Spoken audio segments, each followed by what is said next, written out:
आज समाज के लगनशील युवा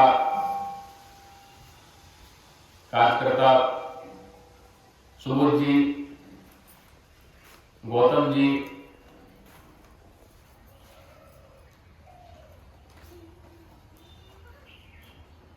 इतिहास के विशेषज्ञ श्री धीरज कुमार जी, हमारे मध्य पधारे हुए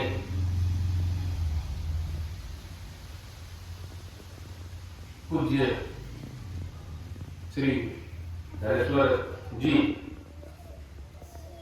ये सलाम उपस्थित माताओं और प्यारे बच्चों, अभी हम लोगों ने बड़े प्रेम और श्रद्धा के साथ वैदिक यज्ञ को संपन्न किया। परमात्मा की अपार कृपा है कि हम सभी यज्ञ में सम्मिलित होते आ रहे हैं।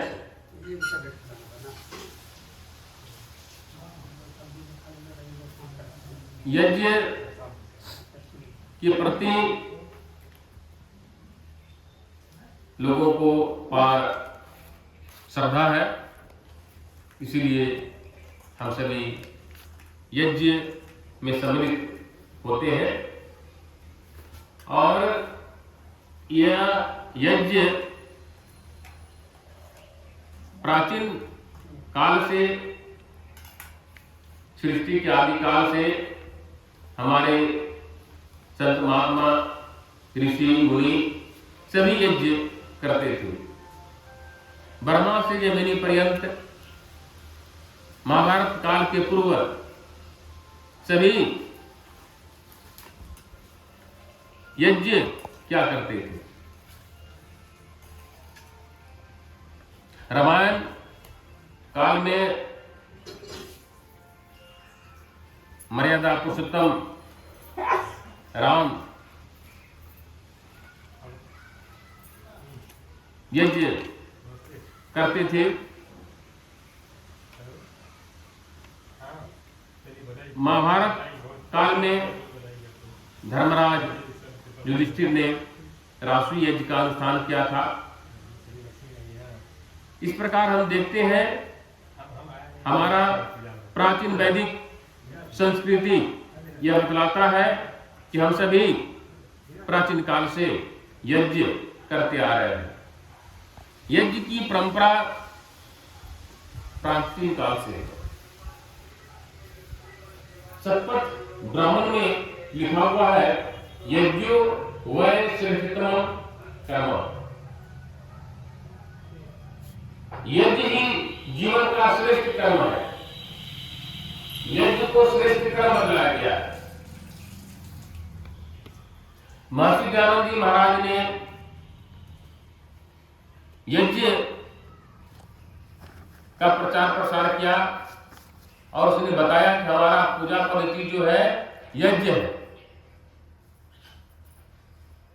किसी न किसी रूप में सभी संप्रदाय मजहब में भी यज्ञ किया जाता है।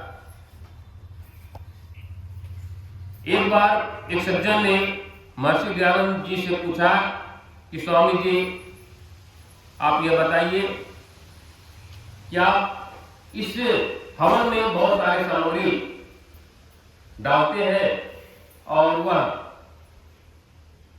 सभी अग्नि में जो है जल जाता है, इससे क्या लाभ होगा? स्वामी दयानंद जी महाराज ने सरल शब्दों में जवाब दिया कि अगर तुम पदार्थ विज्ञान पढ़े होते तो इस तरह की बातें नहीं करते।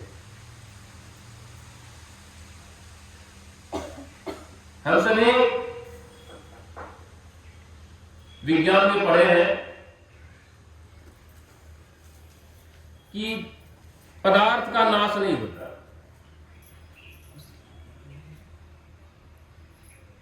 पदार्थ जो हम अग्नि में डालते हैं, अग्नि देवता उन पदार्थों को कई गुना बढ़ा करके हमें वापस भेज देती है। अग्नि में अनेक प्रकार के पदार्थ हम सभी यज्ञ के माध्यम से हम डालते हैं। अग्नि में ही वह शक्ति है जो पदार्थ के गुणों को छीन भीन करके वह प्रसार कर देती है, फैला देती है। जैसे हम घृत खाते हैं तो घृत जो व्यक्ति खाता है उसी को लाभ मिलता है, लेकिन जब उसी घृत को अग्नि में डाला जाता है तो वह अग्नि देवता उन पदार्थों को, घृत को बहुत दूर दूर तक फैला देती है। बहुत सारे लोगों को उसे घी मिल जाता है, जिसका तात्पर्य यह है कि अग्नि देवता जो है पदार्थों का प्रसार करने की क्षमता, पदार्थों को फैलाने की क्षमता अग्नि देवता को है।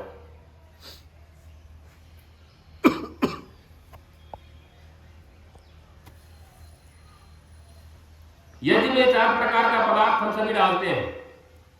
ये 4 प्रकार का पदार्थ हमारे देवताओं का भोजन है, और जो देवताओं का भोजन है वही मनुष्य का भी भोजन है। और जो पदार्थ देवता स्वीकार नहीं करते हैं वो पदार्थ मनुष्य के लिए भी नहीं है। अग्नि देवता में हम 4 प्रकार का पदार्थ समर्पित करते हैं।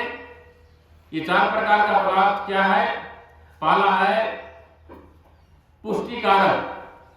पुष्टिकारक के अंतर्गत जो है जौ, तिल, अक्षत, ये सभी ये पुष्टिकारक कहलाते हैं।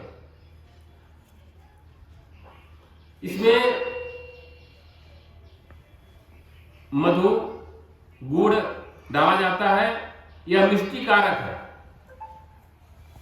पहला पुष्टिकारक, दूसरा मिष्टिकारक और तीसरा सुगंधी कारक, कस्तूरी, केसर,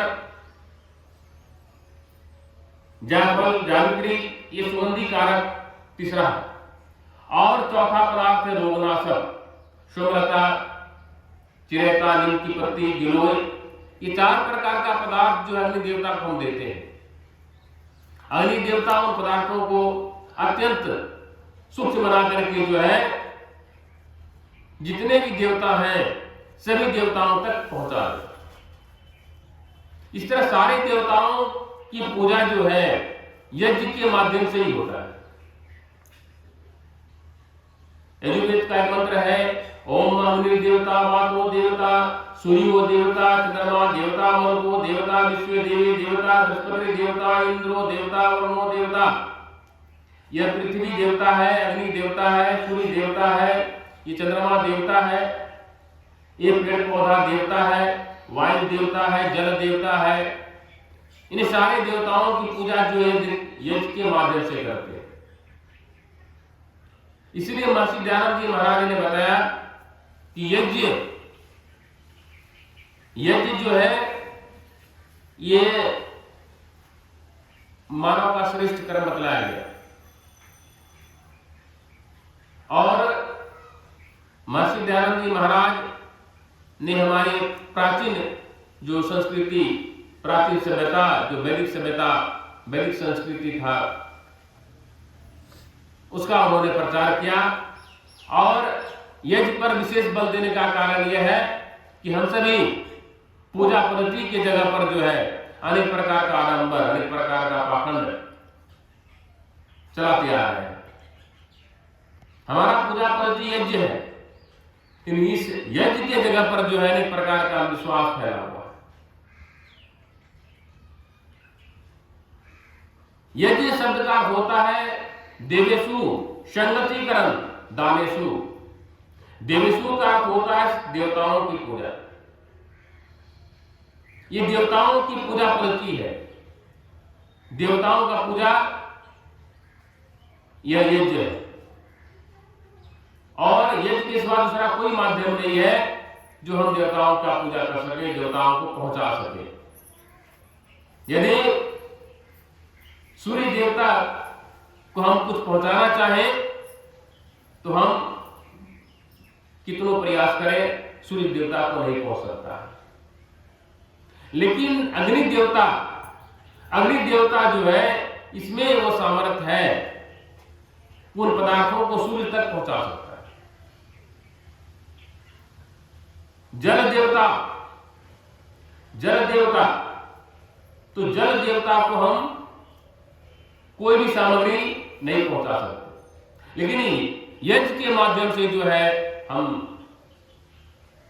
उन पदार्थों को पहुंचा सकते हैं। वायु देवता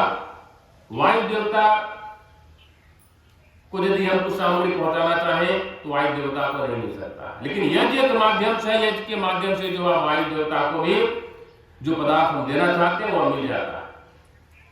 यदि वायु अशुद्ध हो जाए तो अनेक प्रकार का रोग उत्पन्न होता है। इसलिए वायु को शुद्ध करने का एक ही उपाय है यज्ञ। जल पर दूषित हो जाए तो ये जल से अनेक प्रकार का रोग उत्पन्न होता है। तो ये सारा व्यवस्था जो है यह यज्ञ है, और यज्ञ के माध्यम से ही जो है हम जल देवता, वायु देवता, अग्नि देवता, पृथ्वी देवता, ये सारे देवताओं का पूजा जो है यज्ञ के माध्यम से करते हैं। और यह प्राचीन परंपरा है। इससे भिन्न दूसरा कोई पूजा पद्धति नहीं है। देवेशु संगतिकरण का मतलब होता है कि हम सभी एक साथ बैठकर के जो यज्ञ करते हैं, इसमें आपस में प्रेम का भाव उत्पन्न होता है। हम सभी संगठित होते हैं, सुखते हैं संगतिकरण। हम सभी मिलकर यज्ञ करते हैं, और जो मिलकर यज्ञ करता है कभी आपस में बैर भाव नहीं होता, कभी द्वेष नहीं होता, कभी नफरत नहीं होता। और दानेशु का होता है कि त्याग की भावना, दान की भावना। हम जो अग्नि देवता को जो सामग्री देते हैं, समर्पित करते हैं, हम कहते हैं धन ममा, यह मेरा नहीं है। इससे हमारे अंदर त्याग का भाव होता है। हम अग्नि देवता को समर्पित करते हैं, और अग्नि देवता भी उन पदार्थों को अपने पास न रख करके उन पदार्थों को और सूक्ष्म बना करके, शक्तिशाली बना करके वो फैला देती है, हर जगह हर देवताओं तक पहुंचा देती है, और सबको यह लाभ मिल जाता है। इस प्रकार जो है यज्ञ शब्द का अर्थ जो है देवेशु संगतिकरण, दानेशु बतलाया गया है। तो एक सज्जन ने महर्षि दयानंद से प्रश्न किया कि स्वामी जी बताइए कि आप जो यज्ञ की विधि बतलाते हैं, तो इतना थोड़ा सा हम जो हवन में सामग्री डालते हैं, इससे कौन सा लाभ होगा? इतना बड़ा पृथ्वी है, इतनी बड़ी दुनिया है, तो इतना सा से क्या लाभ होगा? महर्षि दयानंद जी महाराज ने बताया कि दाल में तुम हींग डालते हो तो हींग कितना थोड़ा सा डालते हो, थोड़ा सा हींग ही दाल को स्वादिष्ट कर देता है, दाल को सुपाच्य बना देता है। ठीक उसी प्रकार हम थोड़ा सा सामग्री जो यज्ञ में डालते हैं, वह सामग्री जो है वो अग्नि देवताओं पर सामग्री को जो है इतना सूक्ष्म बना देता है कि पूरे वायुमंडल में फैल जाता है। और जो यज्ञ करता है उसे भी लाभ मिलता है, और जो नहीं करता उसे भी लाभ मिलता है। यज्ञ से परोपकार की भावना उत्पन्न होता है। हम जो यज्ञ करते हैं, यज्ञ में जो सामग्री देते हैं, जो यज्ञ नहीं भी करता है उसे भी लाभ मिल रहा है। परमपिता परमात्मा की व्यवस्था के अनुसार जो है प्रदूषण, गंदगी फैलता रहता है, लेकिन प्रकृति जो है, प्रकृति भी यज्ञ करती है।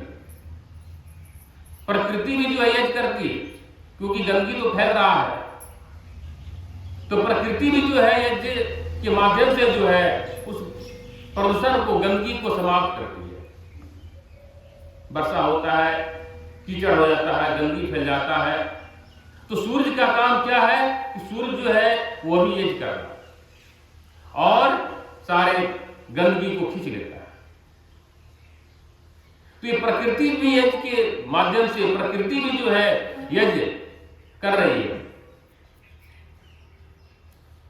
यदि परमात्मा की जो व्यवस्था है, इस व्यवस्था के अनुसार भी यज्ञ हो रहा है,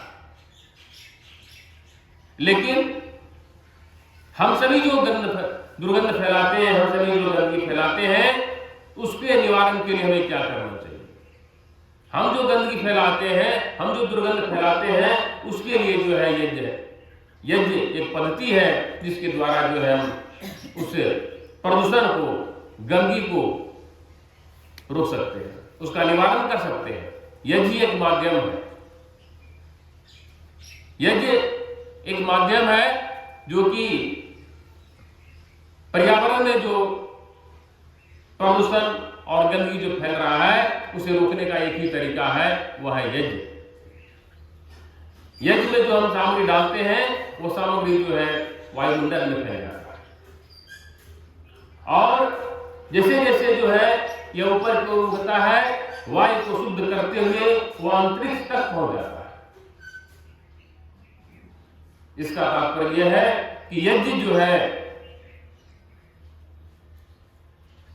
पर्यावरण में पहुंच करके वातावरण को शुद्ध कर देता है। इसलिए महर्षि दयानंद जी महाराज यज्ञ पर सबसे अधिक उन्होंने बल दिया,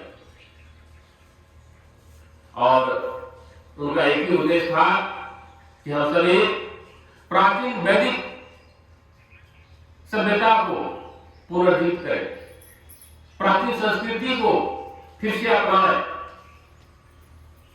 जो महाभारत काल के पश्चात प्रचार प्रसार समाप्त हो गया था। तो महर्षि दयानंद जी महाराज का एक ही उद्देश्य था कि हमारा पूजा पद्धति जो है यज्ञ है। इसीलिए यज्ञ के अभाव में, यज्ञ नहीं होने से प्रकृति भी प्रतिकूल हो रही है, जल का अभाव हो रहा है। जो लोग यज्ञ नहीं करते हैं, वे लोग कहते हैं कि हम जो सामग्री अग्नि में डालते हैं वो नष्ट हो जाता है, जल जाता है। लेकिन जो पदार्थ विज्ञान को जानता है, उसको पता है कि पदार्थ का कभी नाश नहीं होता। खेत में हम सभी धान का बीज बोते हैं, फिर बीज से जो है खेत में रोपते हैं और बहुत सा धान पैदा होता है। वो सभी धान हमारे घरों में आता है और फिर वह समाप्त हो जाता है। लेकिन प्रकृति में जो है वह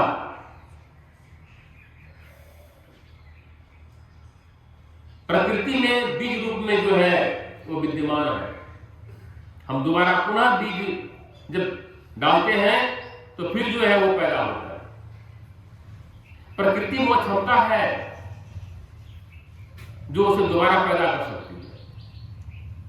इसी प्रकार हम जो अग्नि में जो सामग्री डालते हैं वो सूक्ष्म रूप से प्रकृति में पहुंच गया, और प्रकृति जो है फिर कई गुना जो है बढ़ा करके उसे पैदा करती है। जैसे जौ, तिल, अच्छा जो डाला गया वो प्रकृति में विद्यमान है। और यज्ञ के माध्यम से क्या होता है कि जब हवा शुद्ध हो जाता है, जल शुद्ध हो जाता है, और यह पृथ्वी भी जो है प्रदूषण मुक्त हो जाती है, तो हमारा जो अन्न होगा वो शुद्ध होगा, स्वच्छ होगा, पुष्टिकारक होगा। इस प्रकार पदार्थ का कभी नाश नहीं होता है। जहां यज्ञ होता है वहां किसी वस्तु का अभाव नहीं होता है। यज्ञ करने से सारे पदार्थ जो है, जिस पदार्थ को हम डाले हैं वो प्रकृति में विद्यमान है, वो फिर हमें प्राप्त होता है। कई गुना बढ़ा करके जो है प्रकृति हमें फिर से उपलब्ध कराती है। इसलिए किसी भी वस्तु का नाश नहीं होता है और कई गुना उससे लाभ होता है। जो सुगंधी कारक पदार्थ हम डालते हैं, वो सुगंधी कारक पदार्थ जो है किसी एक व्यक्ति को लाभ नहीं मिलता है, वो अनेकों लोगों को उससे लाभ मिलता है। उसी प्रकार मिष्टि कारक पदार्थ, रोगनाशक पदार्थ जो डाला जाता है, वह एक व्यक्ति को नहीं मिलता है, यहां पर केवल बैठे हुए व्यक्ति को नहीं मिलता है। जहां जहां तक यह यज्ञ की सामग्री अग्नि देवता उसे सूक्ष्म करके जहां तक पहुंचा सकती है, वहां तक जो है वह फैल गया और वहां तक लोगों को मिल गया। ये सुगंधी कारक पदार्थ, ये रोगनाशक पदार्थ, ये मानव के कल्याण के लिए आता है। ऐसा नहीं कि केवल हम अपने लिए करते हैं। यज्ञ जो है मानव के कल्याण के लिए आता है। महर्षि दयानंद का एक ही उद्देश्य था, मानव का कल्याण, विश्व का कल्याण। विश्व का कल्याण करना ही महर्षि दयानंद का मुख्य उद्देश्य था। इसीलिए उन्होंने बतलाया कि हमारा पूजा पद्धति यज्ञ है, हमारा इष्ट देव ओम है। हम सभी अपना नाम भूल चुके थे। महर्षि दयानंद ने बताया कि हमारा नाम आर्य है। आर्यावर्त में रहने वाले इस देश का प्राचीन नाम आर्यावर्त है, इसलिए इस देश में रहने वाले आर्य कहलाते हैं। इस देश को आर्यावर्त देश कहा जाता है।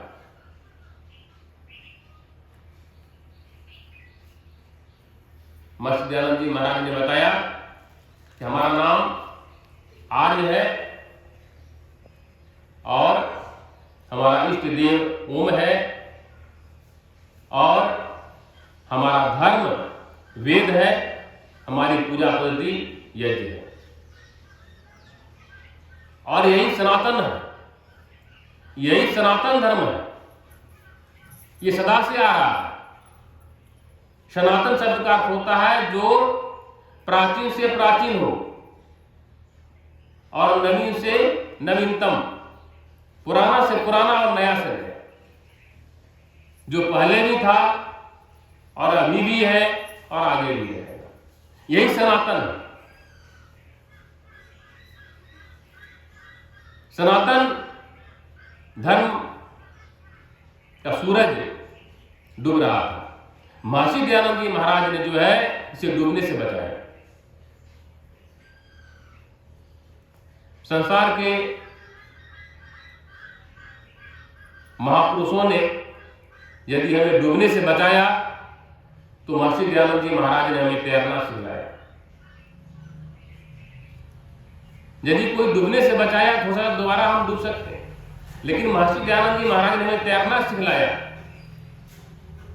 यदि हम तैरना सीख जाएंगे तो हम कभी डूब नहीं सकते। इसलिए महर्षि दयानंद का स्थान सबसे ऊंचा है। आज हम सभी ये इसके बारे में थोड़ा सा चर्चा किया। मैं इतना कहना